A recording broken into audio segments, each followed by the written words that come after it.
Aujourd'hui, nous allons écouter la parole de Dieu. C'est une joie d'écouter la parole de Dieu. Et ainsi, avant de commencer cette parole, nous allons prier Dieu. Que le Seigneur sache nous donner la parole de la façon dont lui veut nous donner.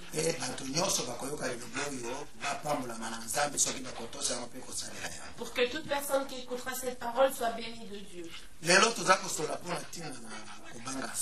Aujourd'hui, nous allons parler sur la crainte de Dieu. Mais avant de commencer la prédication de la crainte de Dieu, nous allons d'abord prier Dieu. Éternel notre Père, Père de Jésus-Christ, nous te remercions car tu es miséricordieux.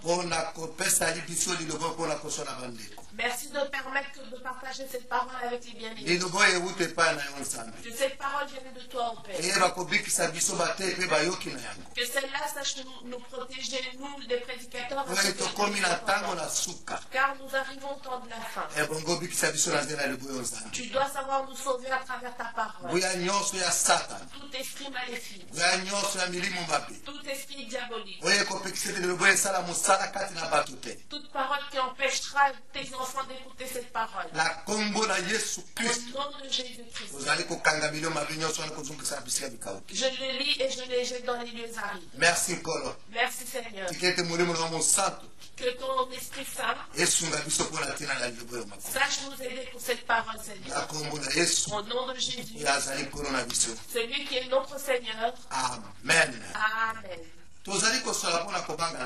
Nous allons parler de la crainte de Dieu. Parce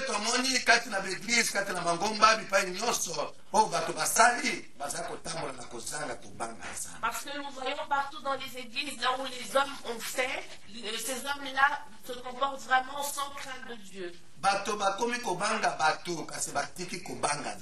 Les hommes ont peur des autres personnes, mais ils n'ont pas la crainte de Dieu.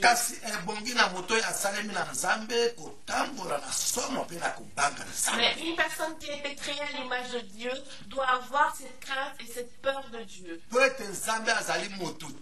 Parce que Dieu n'est pas un homme. Dieu est Dieu et restera Dieu. Nous devons le craindre. Et ainsi, qu'est-ce que la Bible nous dit? Dans le livre de Matthieu, au chapitre 10, verset 28. La Bible nous dit quoi? Je vais demander au lecteur de nous lire Matthieu chapitre 10, verset 28. Je lis au nom de Jésus. Amen. Ne craignez pas ceux qui tuent le corps et qui ne peuvent tuer l'âme. Craignez plutôt celui qui peut faire périr l'âme et le corps dans la guerre. Alléluia. Amen. Ici, nous l'entendons comme la parole de Dieu nous le dit. Ici, Dieu nous dit, ne craignons pas ceux qui tuent le corps et non l'esprit.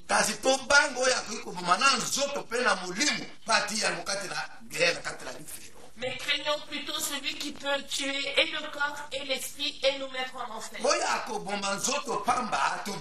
Celui qui sait simplement tuer le corps, ne le craignons pas.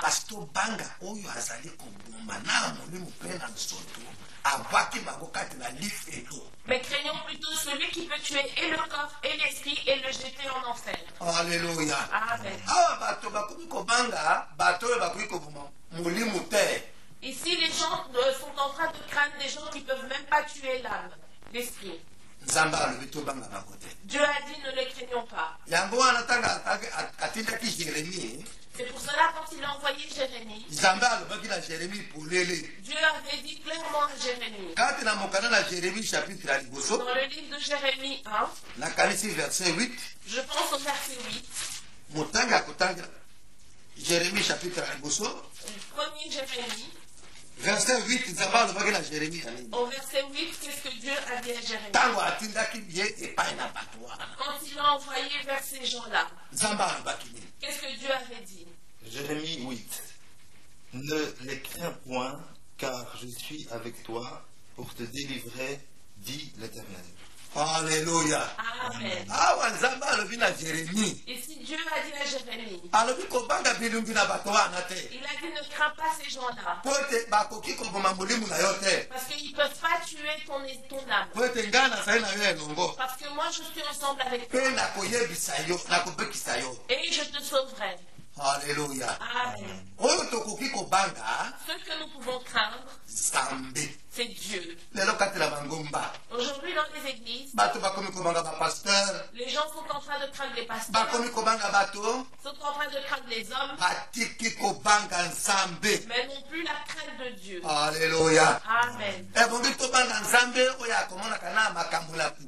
Nous devons craindre Dieu, celui qui voit les choses, même quand on cache, même dans la profondeur, lui il voit. Vous savez ce que Dieu a dit au peuple d'Israël dans le livre de Deutéronome 9, verset 9. Dieu leur a dit, il a dit les choses cachées sont à moi Dieu. Ce qui est révélé, c'est pour vous les hommes.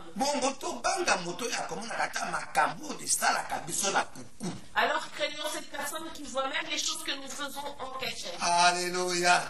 Amen. Parce que lui, il voit tout. Aujourd'hui, les gens sont en train de faire des choses en cachette en se disant Dieu ne nous a pas vu. Lui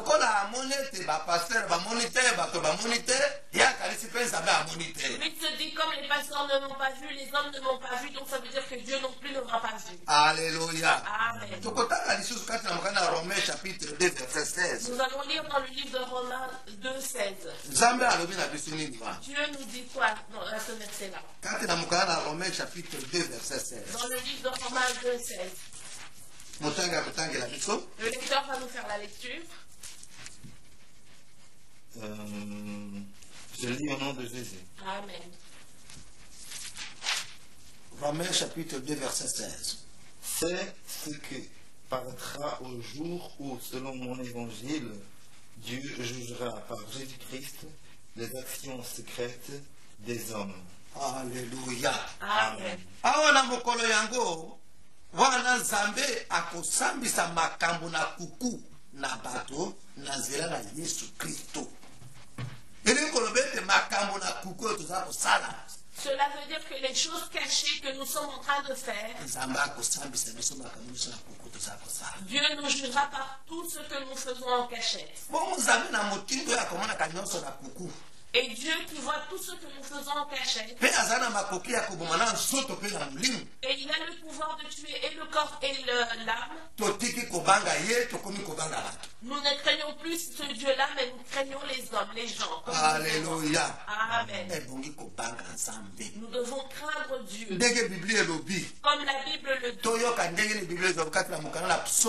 Nous allons le lire dans la Bible comme on nous recommande dans le livre de Psaume. Le chapitre 33. Psaume 33. Verset 8. Au verset 8. Jusque 12. Qu'est-ce que Dieu nous dit?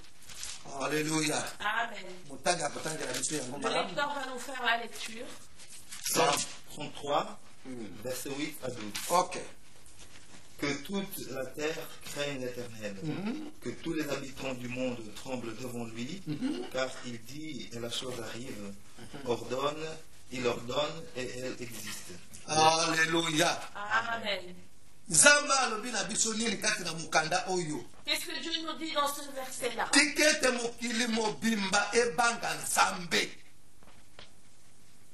Bato nyonso na mokili bakoyokela ye somo po ete ya alobi pe mokili